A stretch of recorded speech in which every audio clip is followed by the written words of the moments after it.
আজকে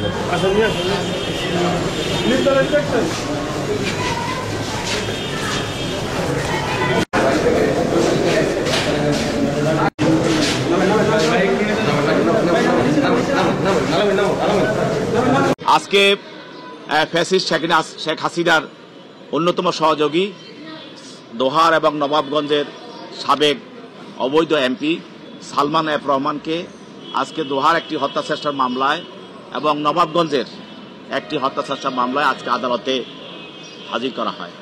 দোহার হত্যাচেষ্টা মামলায় বাদী শাহজাহান মাতবর এবং নবাবগঞ্জ হত্যাচেষ্টা মামলায় বাদী হল ফাতেমা।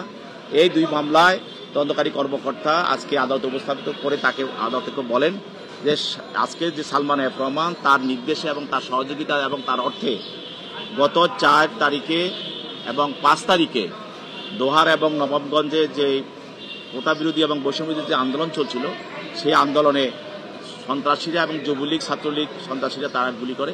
এই গুলিতে এই দুইজন বাদী আহত হয় এবং গুলিবিদ্ধ হয়।